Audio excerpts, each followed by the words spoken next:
जब भगवान शिव की पत्नी सती ने अग्नि में प्रवेश किया और अपने पिता दक्ष द्वारा भगवान शिव को दिखाए गए अपमान के कारण मृत्यु को गले लगा लिया तो वे पूरी तरह से तबाह और क्रोधित हो गए। उन्होंने अपने कर्तव्यों को त्याग दिया और गंभीर ध्यान में चले गए। इससे दुनिया में विनाशकारी असंतुलन पैदा हो गया, जिससे सभी देवता चिंतित हो गए। इसी बीच सती का देवी पार्वती के रूप में पुनर्जन्म हुआ। वह भगवान शिव से विवाह करना चाहती थी, लेकिन भगवान शिव को इसमें कोई दिलचस्पी नहीं थी और उन्होंने उनकी भावनाओं को अनदेखा करना चुना।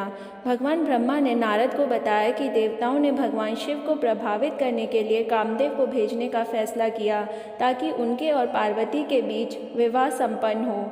इंद्र ने कामदेव को बुलाया और उन्हें बताया कि राक्षस राजा तारकासुर को ऐसे व्यक्ति द्वारा ही मारा जा सकता है जो शिव और पार्वती का पुत्र था। इंद्र ने कामदेव को भगवान शिव में जुनून जगाने का निर्देश दिया ताकि वे पार्वती से शादी करने के लिए राजी हो जाएं।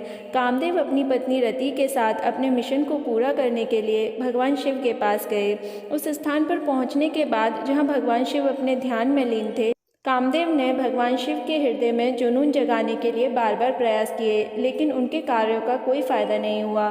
तभी कामदेव ने पार्वती को अपनी सखियों के साथ आते देखा। वह अपने सौंदर्य में दिव्य लग रही थीं। ठीक उसी क्षण भगवान शिव भी अपनी ध्यान समाधि से बाहर आ गए थे। कामदेव ने सोचा कि जाने के लिए यह सबसे उपयुक्त क्षण है। भगवान शिव ने कामदेव को दंड देकर उन्हें भस्म क्यों कर दिया? कामदेव ने अपने कामबाण से भगवान शिव पर प्रहार किया, जिसका उन पर गहरा प्रभाव पड़ा। भगवान शिव पार्वती के अद्भुत सौंदर्य पर मोहित हो गए और उनका हृदय उनके लिए जुनून से भर गया। लेकिन साथ ही वे अपने व्यवहार में अचानक आए बदलाव से हैरान थे। उन्होंने महसूस किया कि यह कामदेव की हरकत थी। भगवान शिव ने अपने चारों ओर देखा। उन्होंने देखा कि कामदेव हाथ में धनुष बाण लिए बाईं ओर खड़े हैं। अब उन्हें पूरा विश्वास हो गया कि यह वास्तव में कामदेव की हरकत थी। कामदेव भयभीत हो गए। उन्होंने भगवान को याद करना शुरू कर दिया, लेकिन इससे पहले ही देवता उनके बचाव में आते भगवान शिव की तीसरी आँख खुल गई और कामदेव भस्म हो गए। भगवान शिव ने कामदेव को दंड देकर उन्हें भस्म क्यों कर दिया? भगवान शिव को ऐसे विनाशकारी क्रोध में देखकर पार्वती भयभीत हो गई। वह अपनी सहेलियों के साथ अपने घर चली गईं। कामदेव की पत्नी रति फूट फूट कर रोने लगी। देवता पहुँचे और यह कहकर उसे सांत्वना दी कि भगवान शिव की कृपा से उसका पति एक बार फिर से जीवित हो जाएगा। उसके बाद देवताओं ने भगवान शिव के पास जाकर उनकी पूजा की। उन्होंने उसे बताया कि यह कामदेव की गलती नहीं थी, क्योंकि उसने देवताओं की आकांक्षाओं के अनुसार काम किया था। उन्होंने उन्हें तारकासुर की मृत्यु का रहस्य भी बताया। तब देवताओं ने उनसे कामदेव को एक बार फिर से जीवित करने का अनुरोध किया। भगवान शिव ने देवताओं से कहा कि कामदेव द्वापर युग में कृष्ण और रुक्मिणी के पुत्र के रूप में जन्म लेंगे। शंबर नाम का राक्षस उसे समुद्र में फेंक देगा। वह उस राक्षस को मार डालेगा और रति से शादी करेगा, जो भी समुद्र के पास एक शहर में रह रही होगी। लेकिन देवता संतुष्ट नहीं हुए। उन्होंने भगवान शिव से अनुरोध किया कि वे रति को उसके पति से मिलाने में मदद करें। भगवान शिव ने तब उन्हें बताया कि कामदेव उनके गण बनेंगे, लेकिन उन्होंने उन्हें इस तथ्य को किसी के सामने प्रकट न करने की चेतावनी भी दी। रति तब उस नगर में गई जहाँ द्वापर युग में शांबर राक्षस के प्रकट होने की आशा थी। देवता भी वापस स्वर्ग चले गए। कामदेव की मृत्यु के बाद भगवान शिव का क्रोध शांत नहीं हुआ और पूरी दुनिया को भगवान शिव के क्रोध का प्रकोप महसूस होने लगा।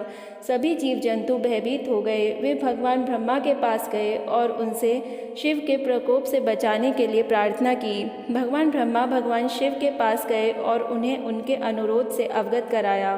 भगवान शिव अपना क्रोध त्यागने के लिए तैयार हो गए।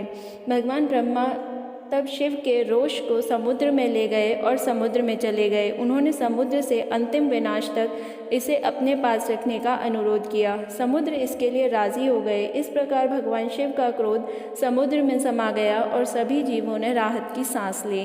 पार्वती ने रति से यह भी कहा कि उनके पति काम बाद में कृष्ण और रुक्मिणी के पुत्र के रूप में फिर से शरीर धारण करेंगे और उनका नाम प्रद्युम्न रखा जाएगा। पार्वती ने कहा, उस समय आप अपने पति के साथ फिर से जुड़ने में सक्षम होंगी यदि आप राक्षस सांबर के घर में एक दासी का पद ग्रहण करेंगी। पार्वती ने कहा। समाचार सुनकर रति प्रसन्न हुई और उसकी मृत्यु के बाद उसने सांबर की दासी मायावती के रूप में अवतार लिया। राक्षस सांबर ने नारद से सीखा कि कृष्ण और रुक्मिणी का बच्चा प्रद्युम्न उसे मार डालेगा। राक्षस ने बच्चे का अपहरण कर लिया और उसे समुद्र में फेंक दिया, जहाँ एक बड़ी मछली ने उसे निगल लिया। मछुआरों ने मछली पकड़ी और उसे सांबारा के रसोइयों को बेच दिया। जब मछली का पेट काटा गया तो एक सुंदर बच्चा मिला और उसे मायावती की देखभाल में रखा गया। मायावती ने लड़के का पालन पोषण किया और जैसे जैसे वह बड़ा हुआ उसने मात्र स्नेह के बजाय उसके प्रति अधिक यौन आकर्षण व्यक्त किया। लड़के ने आश्चर्य से अपनी माँ से पूछा, मेरी प्यारी माँ, ये कैसे हो सकता है कि आप ऐसी भावनाएं व्यक्त करती हैं जो एक माँ के लिए उपयुक्त नहीं है। मायावती ने प्रद्युम्न को समझाया कि वह उसका पुत्र नहीं बल्कि भगवान काम था, जो कृष्ण और रुक्मिणी के पुत्र प्रद्युम्न के रूप में पैदा हुआ था और सांबर द्वारा उसका अपहरण कर लिया गया था। वास्तव में वह उनकी पत्नी रति थी, जो उस अवतार में उनके साथ शामिल होने आई थी। उसने उसे यह भी बताया कि कैसे उसके माता पिता शायद अभी भी उसके नुकसान का शोक मना रहे थे। यह सुनकर प्रद्युम्न क्रोध से भर गया और सांबर को लड़ने के लिए ललकारा। उसने राक्षस को मार डाला और मायावती के साथ वापस द्वारका चला गया।